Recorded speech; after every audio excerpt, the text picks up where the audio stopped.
The morning sun rose quietly over the city skyline as Emma Caldwell, a woman whose name echoed through the corporate world for her brilliance and relentless drive, stepped out of her sleek black car, clutching a bouquet of white lilies. Her high heels clicked softly against the stone path that led through the quiet cemetery, the sound eerily delicate against the silence of the place. Emma was known to the world as the CEO of Caldwell Enterprises, confident, poised, untouchable. But here, in this lonely sanctuary, she was simply a mother, a woman who had lost her only son 3 years ago in a car accident that had shattered everything she thought she knew about control and success. Her driver waited respectfully by the gate as she made her way through rows of graves, her designer suit stark against the soft earth and weathered stones. She could never get used to how time seemed to stop here, the air heavier, the wind slower, carrying with it faint whispers of grief. When she reached his grave, the name on the stone still made her chest tighten.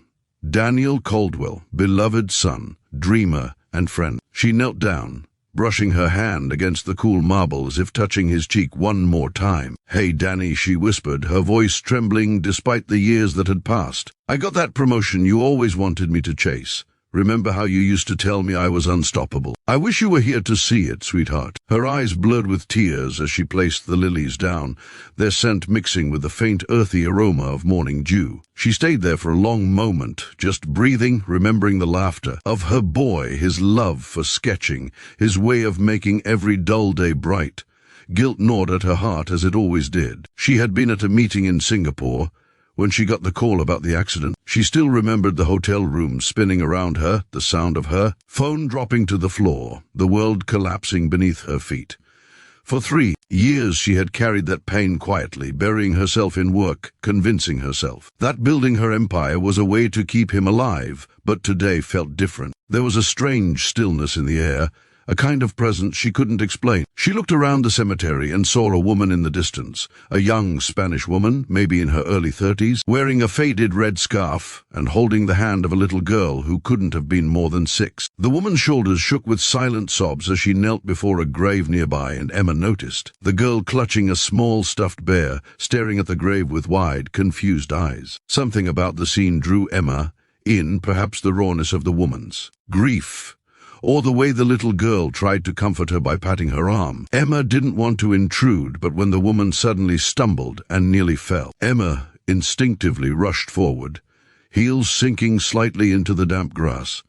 "Are you okay?" she asked softly. The woman looked up, startled, eyes red and swollen. "Sí, I'm okay," she replied in a trembling Spanish accent. I'm sorry, I didn't mean to disturb anyone." Emma smiled gently, shaking her head. "You're not disturbing anyone. Sometimes crying is the only way to breathe." The woman gave a faint nod, wiping her tears as the little girl looked curiously at Emma. "Your son?" Emma asked softly, gesturing toward the grave. The woman hesitated, then nodded. "My husband," she said in broken English. He died 2 years ago. He was soldier." Emma's heart clenched. "I'm so sorry," she whispered. "I lost my son 3 years ago." For a moment, the two women just stood there, two strangers bound by the same invisible pain. The little girl tugged at her mother's sleeve and pointed at Emma's lilies. "They're pretty," she said shyly. Emma smiled at her, her eyes warming. "Would you like to take one to your dad?" The girl nodded, and Emma gently handed her a single white lily. The woman murmured a soft gracias, tears filling her eyes again. "He loved flowers," she said. "He say flowers are proof that even in death there is life." Emma's breath caught. Her son used to say the same thing. "Even in death there is life, Mom. You just have to look for it." A chill ran through her. She looked at the woman again, studying her features. Dark hair, olive skin, a sadness far too old for her age. "What's your name?" Emma asked. "Isabella," she replied. "And this is my daughter, Sophia." Emma smiled softly at the girl. "It's nice to meet you both." She hesitated, unsure if she should say more, but something inside urged her to stay. "Would you like to join me for a coffee nearby? Sometimes it helps to talk." Isabella blinked in surprise, then glanced at her daughter. I don't want to bother you," she murmured. "You wouldn't," Emma said gently. "Sometimes strangers understand us better than anyone else." For a moment, Isabella seemed to weigh the offer, then, slowly, she nodded. "Okay." Together, They walked out of the cemetery, the little girl skipping ahead, holding both their hands, a fragile bridge between two broken worlds. As they sat at a small cafe overlooking the park, the conversation flowed more easily than Emma expected. Isabella told her about her husband, Miguel, a soldier who had been stationed overseas and died while saving 2 civilians during a rescue mission. She had moved to this city to start over, but every day felt like surviving, not living. Emma listened quietly, her heart aching with empathy. "And you?" Isabella asked softly. "Your son, what was he like?" Emma's lips trembled into a sad smile. Daniel was everything good, kind, stubborn, funny. He wanted to be an artist. He said money doesn't matter if your heart isn't happy. Isabella smiled faintly. He sounded like Miguel. The 2 women laughed softly, the first laughter either of them had felt in a long time. But as Emma reached for her coffee, something caught her eye, a pendant around Isabella's neck. It was silver, shaped like a feather. Emma froze. Her son used to wear the exact same pendant. She leaned closer, her pulse quickening. "That necklace, where did you get it?" Isabella looked down, touching it lightly. "Oh, this?" "My husband found it near a car crash years ago," she said. "He said it felt important, he keep it safe, and when he die, I keep it for memory." Emma's world stopped.